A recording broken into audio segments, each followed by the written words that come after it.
begin here, right here in the diner with Mayor Joe Signorello of Roselle Park. Let's go to this overarching issue of the president's social media approach, and how that's sitting with people in terms of this so-called declaration of war on the city of Chicago. I mean, it's unpresidential to say the least, right? I mean, I think about I'm 37 years old and how far we've fallen with what the expectations of the presidency is. I grew up with Obama in office, and I remember hand wringing over wearing a tan suit. And it seems like the president gets a pass for, threats of declaration of war. And I think there's a lot of folks that'll dismiss it as a joke. But what we've seen time and time again with President Trump is what he does is he uses his Truth Social as a trial balloon, right? To see how people react. And look, there's not a lot I agree with the president on, but the one thing I will say is in Trump version 2, he's followed up with a lot of his promises. And I would take him seriously when he talks about these things on social media.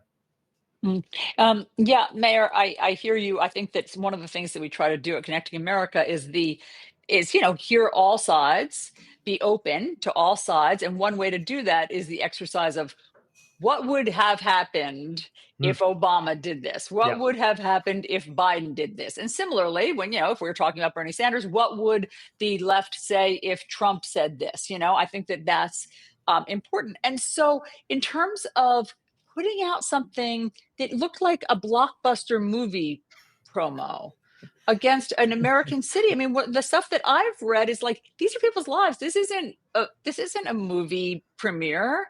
And the declaring war on the city of Chicago. It's a U.S. city. What would you do, Mayor, if you heard that the president were sending in National Guard troops, or what do you recommend Chicago do? It's such a difficult position because I think, you don't want to heighten the tension, right? I mean, God forbid, obviously, we ever come to any serious violence here in America, but you need to stand up for your people. I mean, I don't want to go so far as to like ruin everybody's Monday, but I think any joke of an act of war on American turf is somewhat treasonous. Right? Like we are talking about not attacking. First off, I think he's used the Department of War inappropriately overseas, right? You see just the indiscriminate killing without due process. But the idea that you even joke around about attacking an American city is, a couple of years ago, this would have been impeachable. And I think that's what the founders thought about when they made Congress.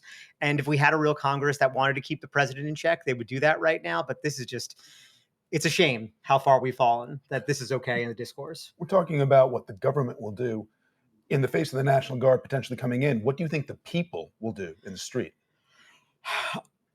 Honestly, I shudder to think. I think you can only push. These people so far, and I think people will stand up for their rights. And I pray that the military has enough restraint too, because they're supposed to serve the Constitution, not the president. But there are some in Chicago who welcome the troops to reset and get crime sort of under control, whether it's for a finite period of time. There are those who feel the city is not safe. There's a lot of things that we could do that might sound like good ideas that are unconstitutional. Doesn't mean that we should do them. Right. There are questions about the legality. Correct. All right, Mayor, Yep. Thanks for being here. We appreciate it.